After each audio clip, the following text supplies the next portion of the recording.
Okay, good afternoon, everyone. Dameon Russell here with ERS Nationwide Elite Realty Services, specifically our Commercial Finance Division. This training session I'm going to do in this webinar is going to be very specifically tailored toward commercial finance advisors. And we're going to talk today about finding the clients. Where do you find the clients? Finding the clients and getting the business. So that is the subject for the day. I've got a PowerPoint to go through. I will be brief, and I'm saying less than an hour, but it's going to be a lot of information for you. I do recommend you take notes, as this is how you're going to get busy, presumably, if you take action and follow the steps that I'm going to address herein. So with that being said, let's go ahead and get started. I'm going to initiate screen share. I'm going to keep as I usually do, keep my nav bar for the GoToMeeting minimized, so I won't be able to see as you type questions in immediately, but what I will do throughout my presentation, throughout the session, is I will check that periodically so that I can catch any questions that have landed in there. So if you have questions, go ahead and do type them in. I will address them, but let's get going.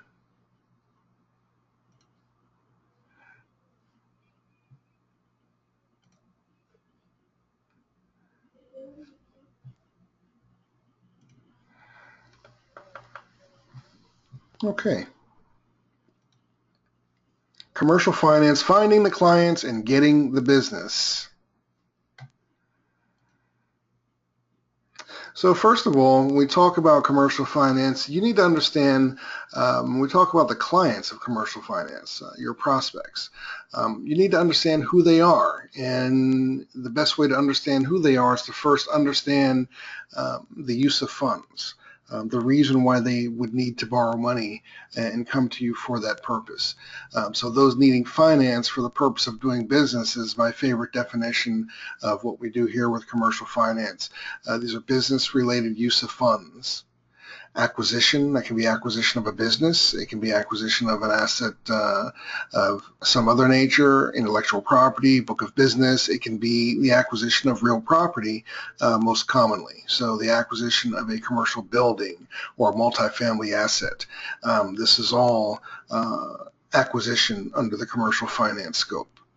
Expansion or growth, and they are two different things slightly. So when we talk about business expansion and business growth, we provide funds for that. So business owners, entities seeking finance for the purpose of expansion or growth in their business, something that we can address. Development, speaking specifically about not business development, but real estate development. Working capital, retailers, restaurants, hotels, gas stations, manufacturers, just about any business that produces something or provides a service or of any type of business really can make use of working capital. Operational businesses that operate, doesn't even have to be a daily operation, but these types of businesses almost always can use some working capital.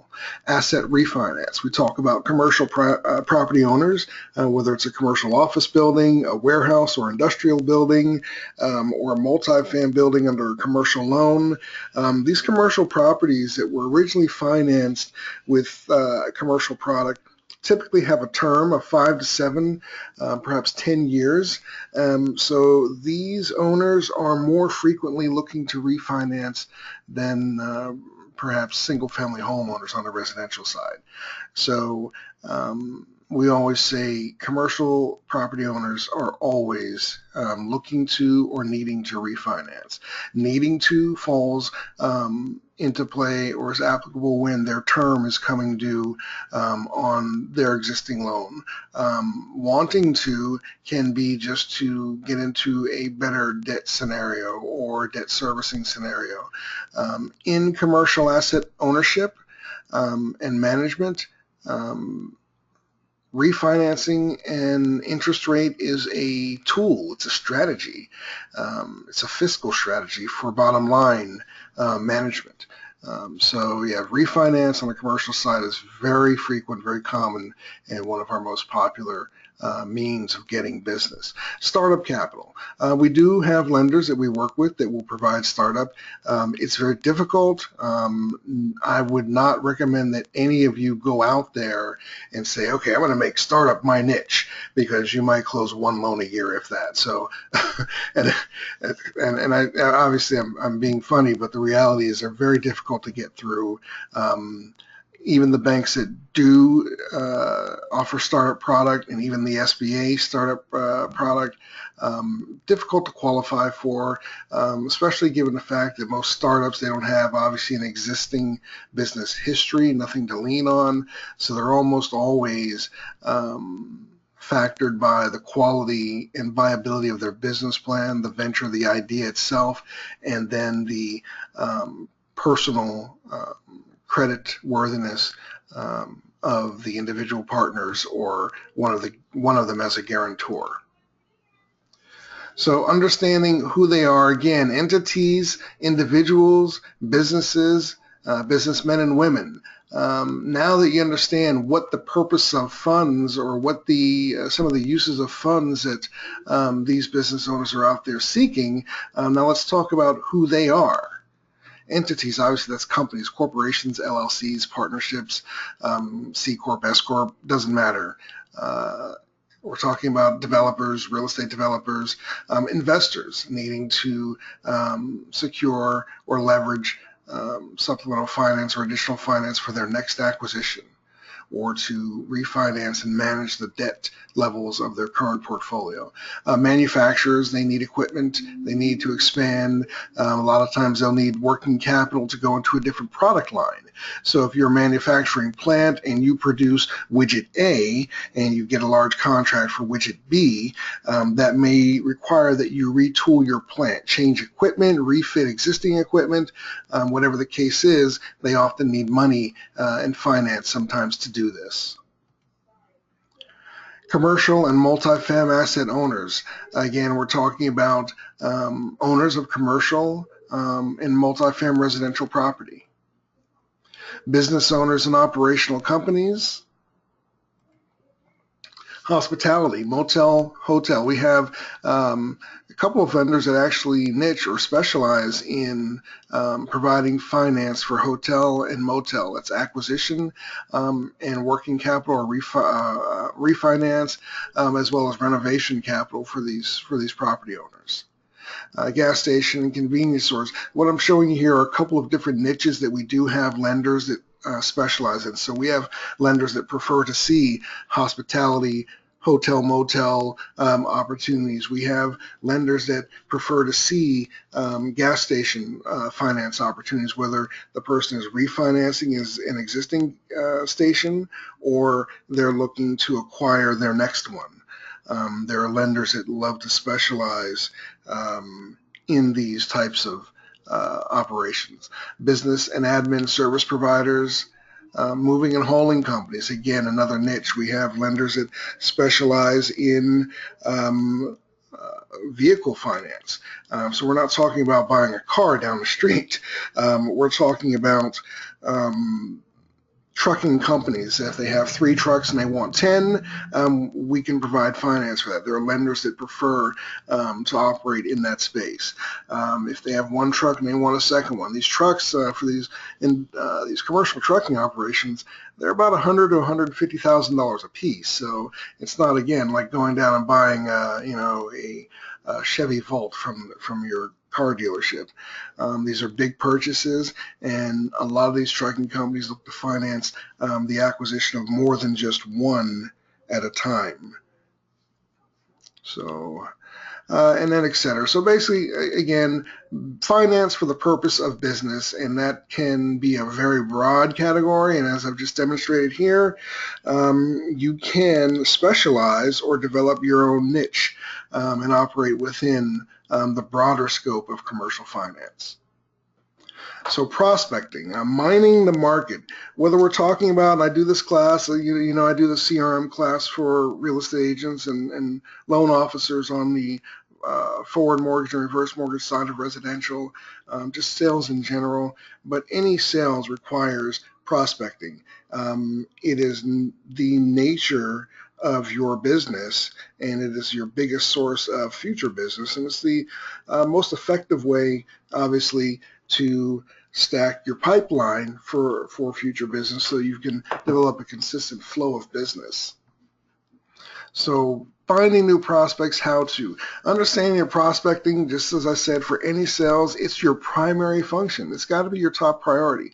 You have to understand that if you don't think you're in the lead generation or prospecting business, you're not going to be in business for very long. I say that to all of our groups, and the reality is that is the reality of it.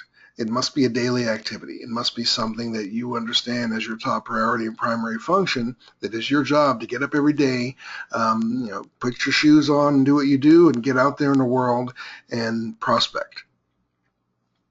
Public record searches, data aggregators, you don't have to necessarily be the one conducting the search. There are data aggregators and companies that sell data. You provide them the criterion, the parameters for your search, and they will pull lists based on that, and they sell those lists. A lot of times they can sell them for as little as 1 cent to 3 cents per record.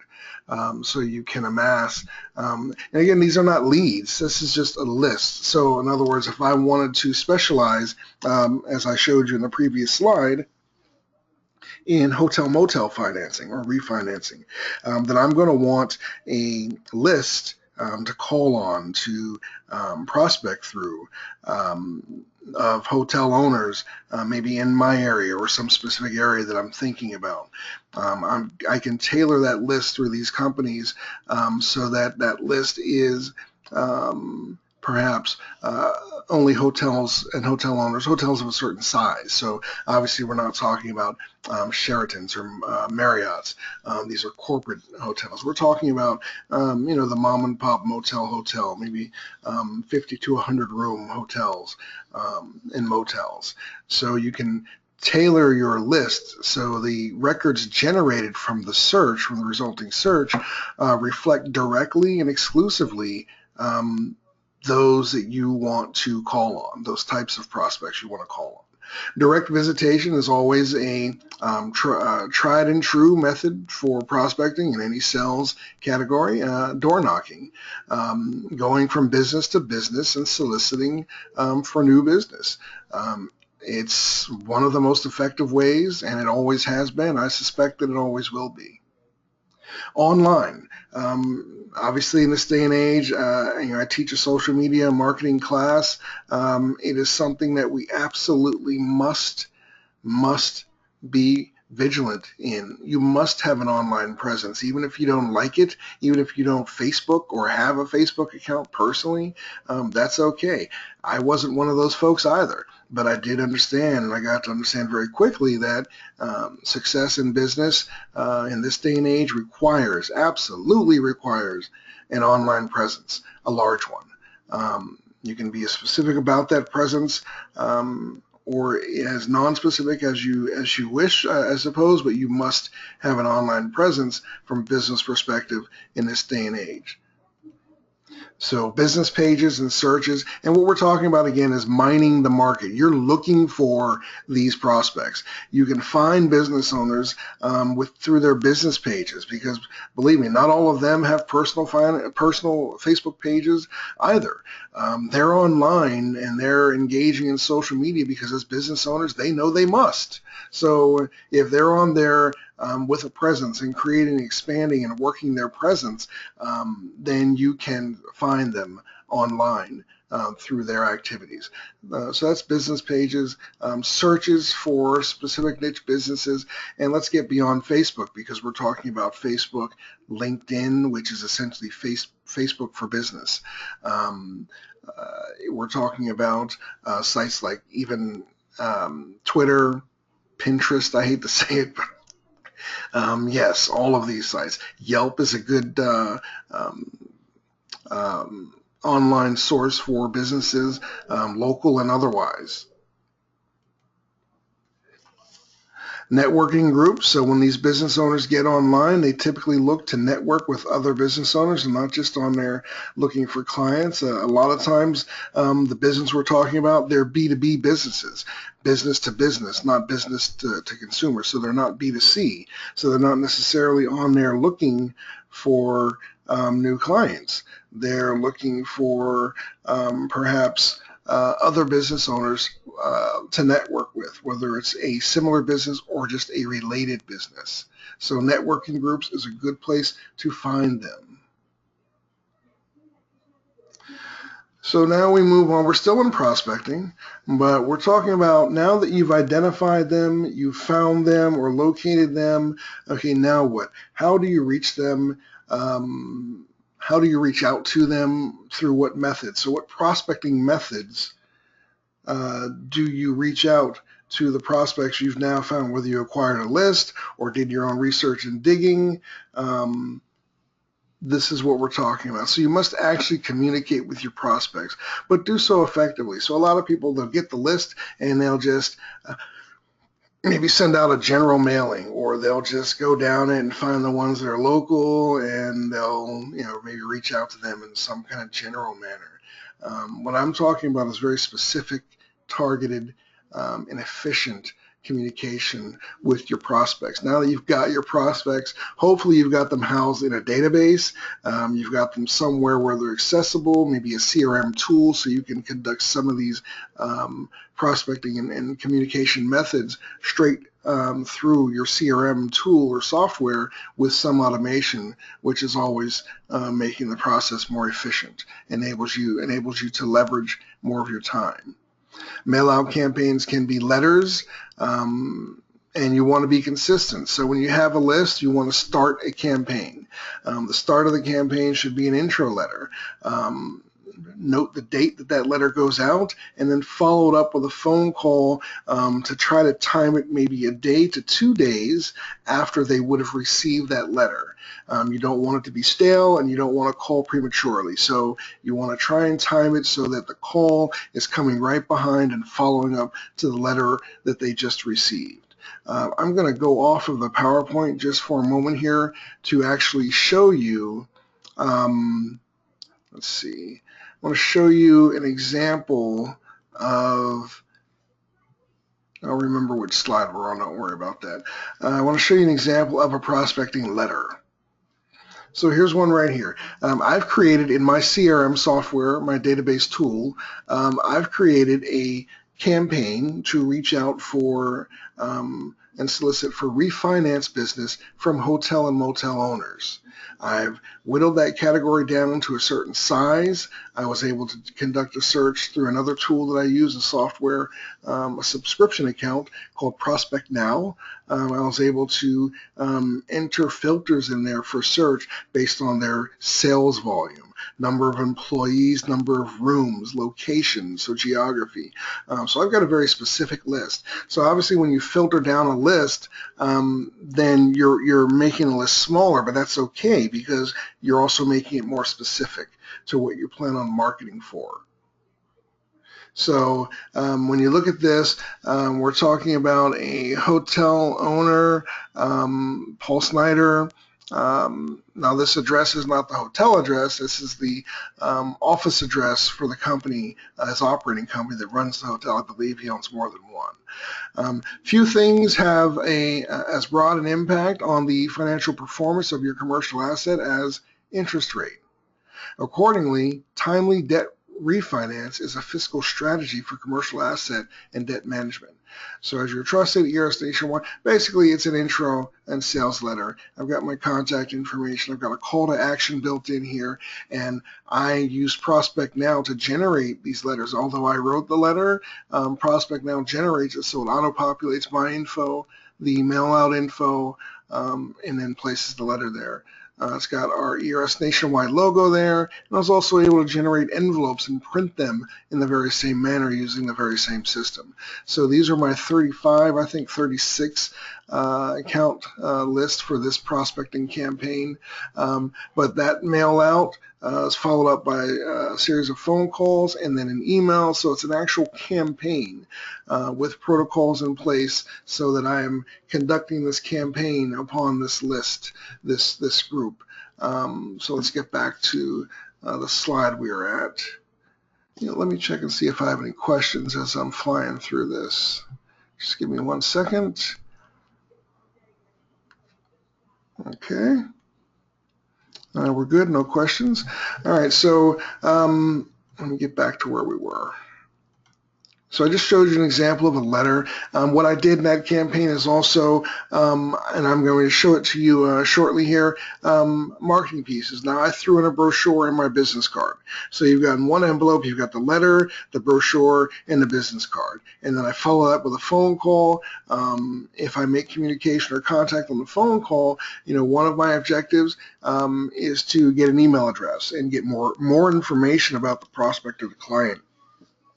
If I do that, I can use my CRM tool to wage an email letter campaign as well. Obviously, the primary objective of the contact or communication, I'll put it that way, is obviously to get an appointment. So I use phone calls right behind the letters. As I said, you want to respect their time, show that you absolutely respect their time. Ask, is this a good time? Prompts that you're not going to take more than 5 minutes. If you've got just 5 minutes, and be true to that, hold on to that. So, but don't ever try to close on the phone. Remember, the overall objective is to set the appointment. If you're trying to close on the phone, first of all, that takes an incredible salesmanship and skill set that the average person just doesn't possess. If you're that guy or gal, then go for it. But I don't recommend that you try to close your prospect on the phone.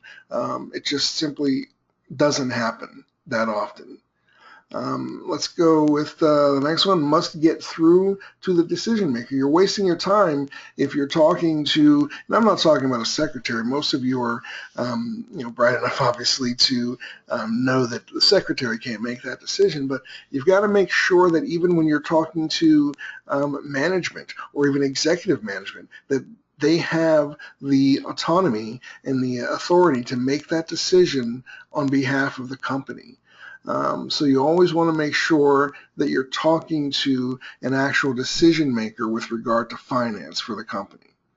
Email campaigns, as I said, you don't want to be waging these email campaigns using your Yahoo or Gmail account. You want to be able to employ a CRM system for this purpose so that, again, the process is automated. And automation is a wonderful thing. Your emails should include a call to action. Give me a call today, or can you respond or reply with a time that is convenient for you. A link out to your site or your CRM tool. One of the biggest things in lead generation is the flip side of that, which is lead capture. You must capture the lead. If you develop it and you work hard to get it, then you must capture that lead. Your CRM landing page or capture page is a good link out for an email. And if not, then certainly your website. As an ERS Nationwide Commercial Finance Advisor, you do have a website. You have a replicated website for commercial finance, and you should be proud of it. It's very content and info rich, and I proudly direct prospects to my website every day. Personal visitation. What we're looking for, and this is the carrot at the end of the stick for all of this prospecting, it's the A+ meeting. You've got to set the A+ meetings because that's where the closing happens. That's where business comes from. Tie everything together. I've got that noted here on the side. What that simply means, folks, is that as I said, I have my campaigns. It's a protocol that I've strung together. So the letters that I send out are consistent with the phone call that comes behind that, then the emails that come behind that. So tie everything together so they're not just getting spotted advertising messages from you here and there and periodically, so that there's an actual campaign to it. So having a campaign is different from just sending stuff out. A campaign has a sequence and an order, and all of the pieces and actions in a campaign are tied together to exact a common objective or result. I wanted to add this in here because, you're not just prospecting or mining the marketplace for potential clients or prospects. I am a big advocate, and if you've ever heard me talk about CRM and prospecting before, you know this, that I'm a huge advocate for speaking with and marketing to the aggregators, not just the end users. So what do I mean by that? If you're talking to other professionals, like a CPA, most of their clients are business owners. They do the books for their business clients. So if you're marketing to them as an intermediary or a way to reach out to their 100 clients by just marketing to one person, you can take a short list and get a lot of clients out of that, and that can be repetitive and repeat business as you become the go-to guy for or person for finance for their business clients, their business owner clients. So keep that in mind too. As we're prospecting, you also want to include other professionals. CPAs and bookkeepers or tax attorneys that deal with businesses, business lawyers. These are all good ancillary professionals that you can market to and prospect to, and you're not soliciting them for business, you're soliciting their clients through them. This is an example of that brochure that I said I sent out. This is a trifold brochure, so what you're looking at from left to right is the back of the brochure. This is trifold's printed on two sides, and you're looking at three panels. The one in the center is the absolute back panel, so when it's folded, this is the front, and this is folds into the inside. So this is the front of the brochure here. This is the back of the brochure. I'm going to show you the other side right now. So this is inside the brochure. It's very simply the other side of the paper. And although the lines aren't as clearly defined, you've got three panels that fold lines about here, and the other one's about here. So these are your three inside panels. This is a brochure that I created. And I have tailored it for some of my team members and all that. And I say tailor, customize, or personalize. All I've done simply is change this. This is the only location besides the back.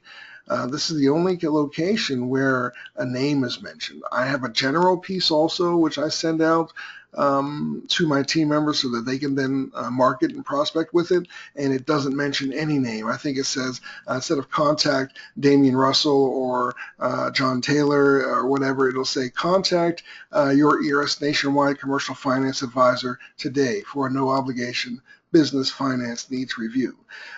So I've generalized it, and on the back, going back to that previous slide, right here, this is blank. So the black outline box is here, but it's blank here so that you can staple your business card to that right there to the brochure in that box, and it'll look just like that. And you can send that out or hand that out.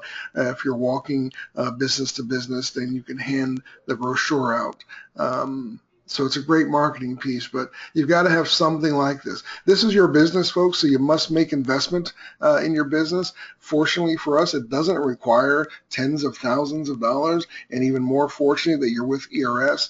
You have support like this, and that you're not out there, as a lone cowboy doing what you've got to do. So you have the ability to market and prospect and leave professional pieces and do this with the full support of a branch, a team leader, what have you, but you still must make some capital investment in your business. I am not here to finance your business. That's your responsibility. I finance my business. I print my brochures. I obviously get my business cards. I pay for my postage. I'm paying for the subscriptions to my software, whether it's $10 a month or $49 a month or what have you.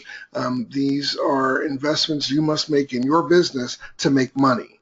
So we make it easy for you. You don't have to go pay a graphic designer to design a professional looking brochure like this. I've done it. You just simply need to send me an email and ask for the template. I will email you the piece electronically. It's camera ready and print ready. So then you would go to a printer of your choice, or I can recommend one if you need me to, and get the brochures printed. I would estimate, depending on how many you get printed, it's going to be about $100 or maybe $250, but that would get you a whole lot of brochures. A trifold brochure, again, is simply an 8.5 by 11 sheet of paper printed on both sides. If you want to have the print company fold that for you, you can, and they will for an additional charge. It's not that expensive. Or you can get them delivered flat and you can fold them yourselves. Sometimes we sit down, my daughter helps me. It's actually, not a fun activity, and not a bad activity. It's kind of fun. You just sit around, you can talk, watch television. It's really something you can easily done. You can get through 100 or even 500 pretty quick.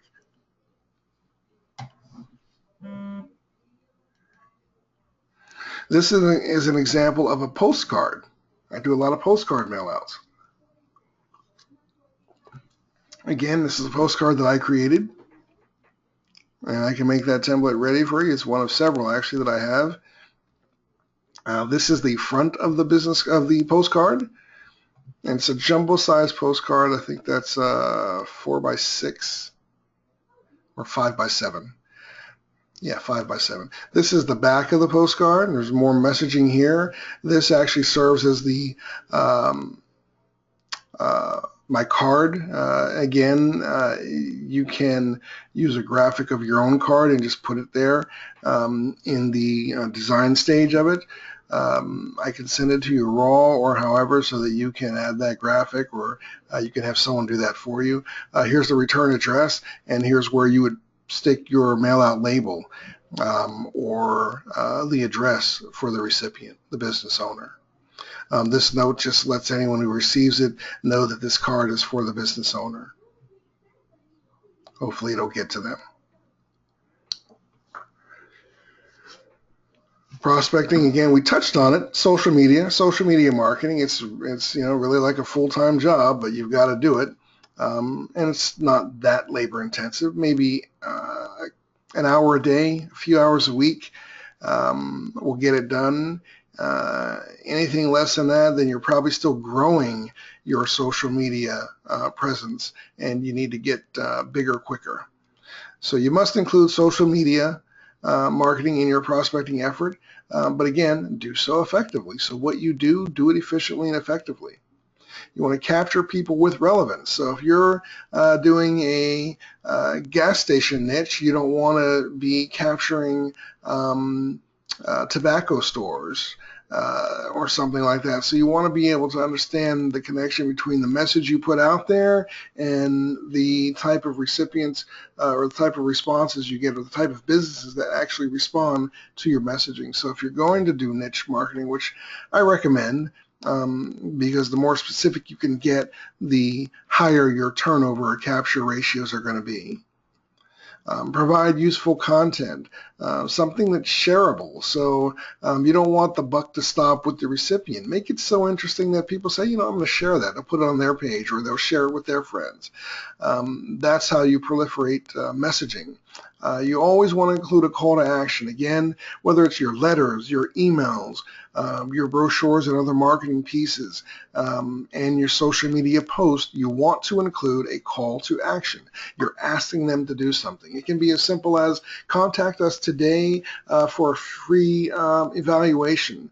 And that can mean anything, but the reality is you want them to call you. You want your phone to ring.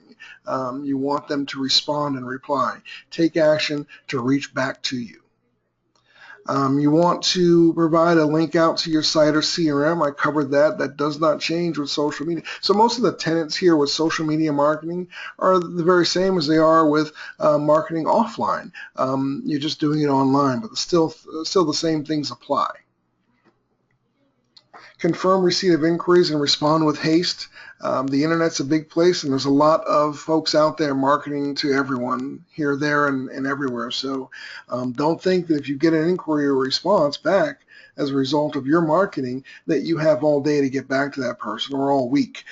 You need to respond with haste. And when I say that, I frankly think you need to respond. You need to be so connected so that when you have something come back in where leads captured on your CRM or reply on your social media posts or something of that nature, we all have smartphones, presumably. You can link that so you get alerts and notifications. So when I say respond with haste, hey, my definition is 15 minutes, within 15 minutes. But some people are more liberal with that, and they'll say at least within an hour. Anything beyond that, especially with social media, I'm going to say don't bother, because they've already contacted someone else who is then, I guess, presumably a less busy or more diligent salesperson than you, and they've already gotten back to them. So if you can't get back to social media inquiries, and I'm not just talking about likes and shares and things like that. I'm talking about if somebody responds to your call to action in your post. If somebody replies in that manner, you need to respond with haste. Anything beyond an hour, just forget about it. Use social media to highlight you. It's a good medium for you to demonstrate your value. As I said, there are lots of folks marketing, so guys, you need to stand out.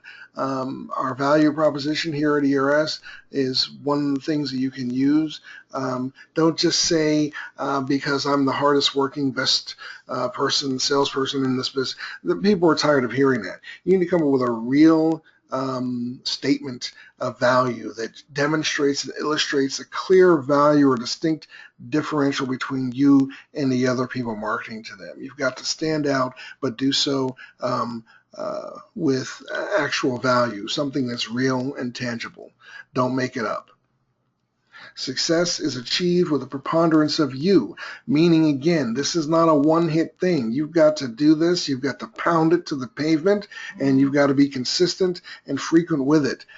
You can't let up. You've got to be relentless in your social media marketing and building your presence, because it's the ones that don't that start to subside and fade down. Social media rolls with time. It's very chronological, so that if you post something today, it can be buried by tomorrow. You've got to continue in your efforts to be vigilant with your social media marketing. Saturation. Social media, again, rewards the truly persistent. And again, tie everything together. Your posts should be tied to your emails, and if you're linking them out to a capture page, a landing page, or a website, then your posts should be consistent with that. Prospecting goals. It's the science of your business. It's the math of sales, and I love it. I love numbers, and this is what it's all about. So understand, how many business cards and meet and greets do I got to do in a month to get one deal per month? I got to know that number. Is it 20? Is it 50? Is it 30? Is it 10? You've got to figure that out for yourself. I can give you some good averages because we're talking about the law of averages here. But I say if you set a goal to hand out 20 business cards per week. Now, this is not residential real estate or mortgage where you're just handing out cards to prospective homeowners or buyers or refires. This is commercial finance, guys. So what we're talking about is handing out your business card 20 times per week to someone you know to be a business owner. You don't have to, it doesn't have to be necessarily someone who needs commercial finance today. But I want you to get out there and do your prospecting and get your cards in the hands 20 times per week of business owners, people you know to own businesses. You know this because you talked to them and did your elevator pitch, such as it's called, or because you walked into their place of business and they identified themselves as the owner. I want you to set a goal of handing out 20 of your business cards to business owners in a week, every week. Deliver your elevator pitch consistently, at least 10 times a week. So you want to be able to develop that elevator pitch. Now this is your 30 to 45 or perhaps 60-second spiel about you. You got to be able to introduce yourself, describe what you do and how well you do it and what the value is of working with you, and you've got to be able to do that in 60 seconds or less. It's got to be clear and concise, and again should demonstrate and illustrate the value that working with you or that's associated with working with you in this regard. So develop that pitch. If you need some help, I can give you some bullet points you should include in your elevator pitch that are specifically pertinent or specifically related to working with ERS Nationwide, working with our company. But you should work to develop this pitch and be able to practice it, and just so that you are in line at a store and you're talking to someone in front of you who you find out owns an auto mechanic shop down the street, you should be able to deliver that pitch to them with clarity, and you should be able to do that at the drop of a dime. Attend and participate in professional events.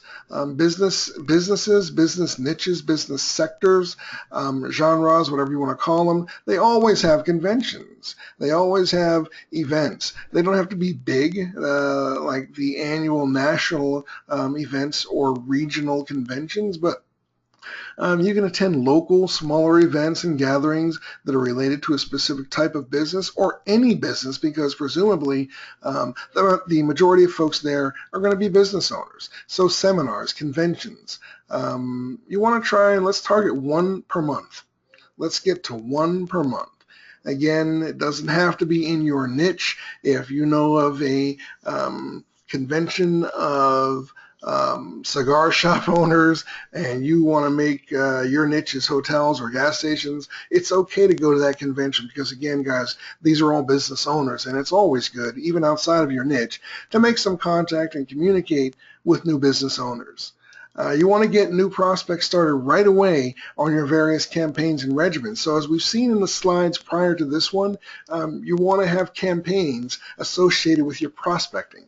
So your prospecting efforts are derived to or designed to accumulate prospects, to get people into your database. Once you acquire the prospect, you add them to your database. Now what do? Well, your campaign is the action or the CRM action that you take and you wage on your newfound prospects. I hope that makes sense. So new prospects, as you're out there, remember, prospecting is a daily activity.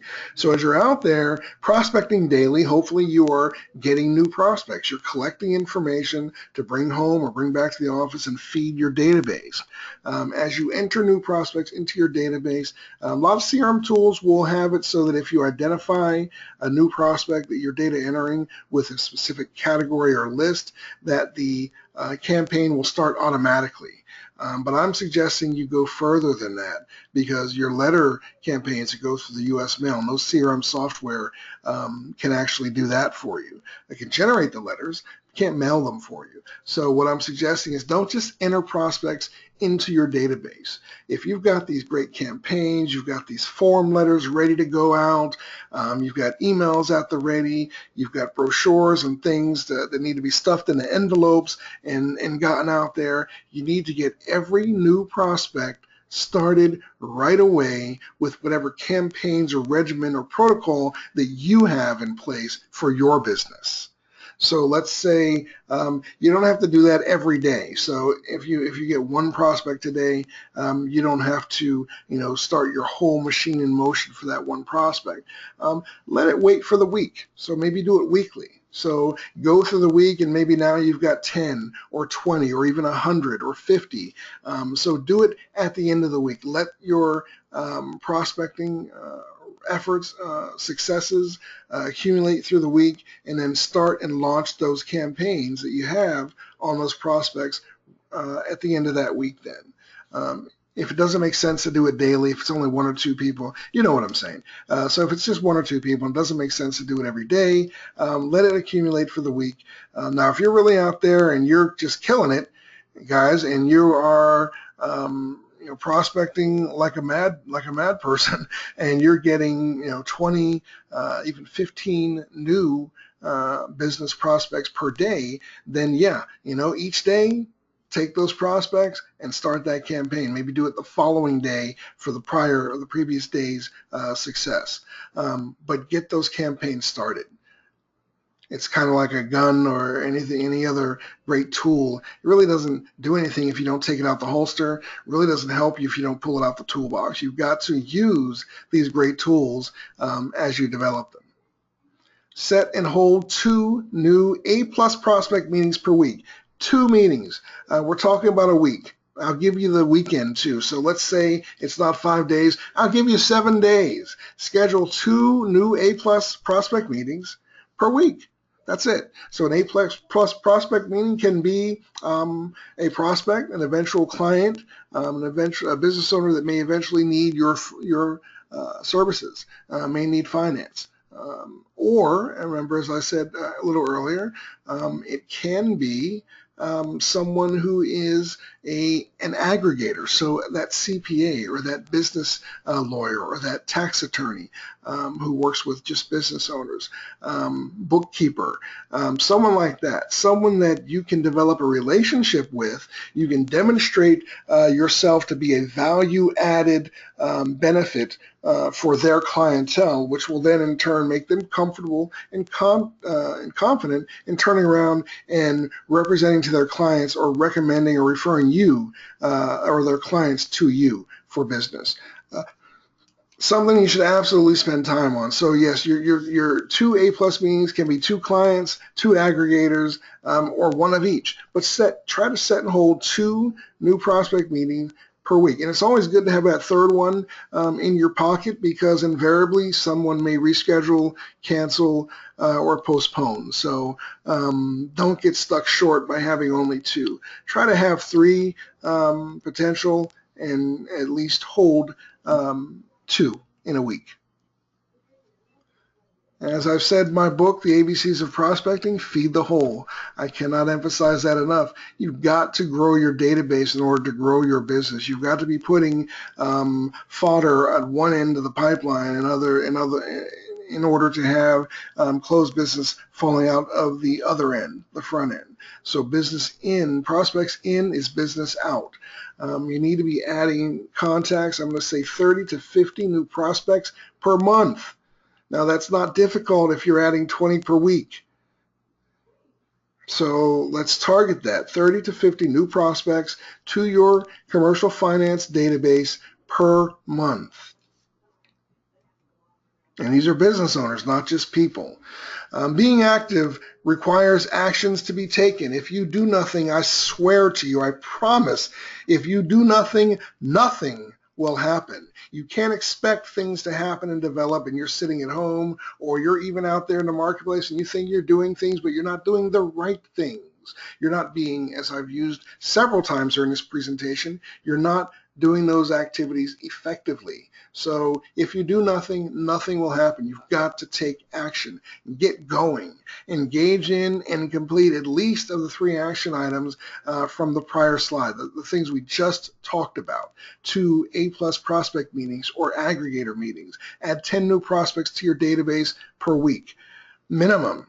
Send out an SOI-wide request for your referrals. So your SOI, if you're marketing, these are your friends, family, even more than that, people that whose lives cross your life path with some sort of consistency. It doesn't have to be every day or even every week, but just so that you know when you see someone, you'll see them again. The bank teller, the grocery store clerk, dry cleaner, talk to that business owner.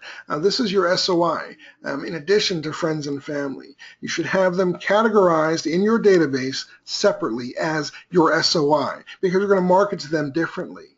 You're asking them primarily for referrals. You're asking them to remember that when they're talking to their dry cleaner or a local business owner or a neighbor who owns a business, you want them to have recall that you are in this business. You are a great go-to source for commercial finance for any business owners that they may know, like, and trust. That you are someone that they should feel absolutely comfortable and confident in referring to their friends and associates. So yes, you should be communicating with your SOI through your CRM tool, your database software, and you should let them know at least once per month. You should send out some sort of communique, whether it's a letter, an email, a postcard, a phone call, or something to the members of your SOI, just to keep that mind share and always have them mindful of the fact that you do what it is you do.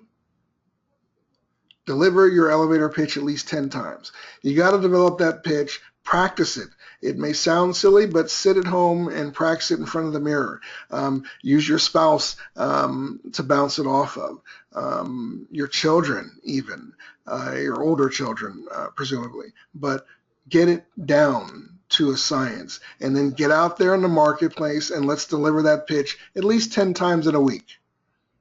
You want to hand out no less than 20 business cards. Remember, this is not just standing in front of Walmart and handing your business card to folks as they enter and exit the store. This is about going in and handing your business card to business owners, not going into a place of business and handing it to a clerk or a teenage girl behind the counter or one of the kids helping out. This has got to be direct contact with a business owner where you know that you've handed your business card to a business owner. 20 times per week. And then begin calling prospective business owners. Don't be afraid of the phone. A lot of folks are intimidated in sales about making direct phone calls. I used to be myself. It's not even really a confidence factor. It's just a comfortability factor, I think. At least it was for me. But a lot of people are just not comfortable with it. Sometimes it's about a fear of rejection. Some people just don't like to talk to folks. So it's, it can be for any reason, but get through that. If you're one of those persons that suffers that for any manner or any reason, break through it, work through it. Just try calling folks. You'll find that it's really not that intimidating. It's not that difficult. And just the worst thing that can happen is they can just tell you they're not interested. And that's fine. That is absolutely fine. So I'm going to check one more time and see if I have any questions here. Yes, the 2-minute phone call that I talk about and the question was, can I talk about in other presentations for CRM and prospecting, I talk about, and this is directly from my book, I talk about making a 2-minute phone call. And yes, the question is, you can apply that to commercial finance. Absolutely. This is prospecting. It's just you're doing so for the purposes of getting commercial finance business. But any of those prospecting methods and protocols and methodologies that I talk about in other sessions can absolutely be applied here diligently for commercial finance solicitation. So thank you for that question. But yeah, it's just prospecting for a different reason. That's all, to a different group of folks. So that's it. That's my time. I thank you for attending. This webinar has been recorded, so I'm going to render the video shortly and then upload that to our Elk Grove University or EGU channel on YouTube, and you'll be able to view it with any of the other archives. It will be in the commercial finance playlist. That's where I put all of the commercial finance sessions, so you'll be able to find it there. I urge that when you get to that website, to that channel, to our YouTube channel for Elk Grove University, I believe it's EGU Superior Sales and Productivity Training, if you want to look it up, or you can request a link. I'll be happy to send you a link to that YouTube channel for EGU. What I recommend is that when you get there, you hit the subscribe button. If you go ahead and subscribe to the channel, then anytime new content, and we're adding content weekly, anytime we add new content or a new session to the curriculum there, or to the archived sessions, you'll get an alert in your email just letting you know that new content has been added to a channel that you subscribe to. So again, I thank you. It's been Dameon Russell with ERS Nationwide, and we've been talking about finding the clients and getting the business in commercial finance. Thank you.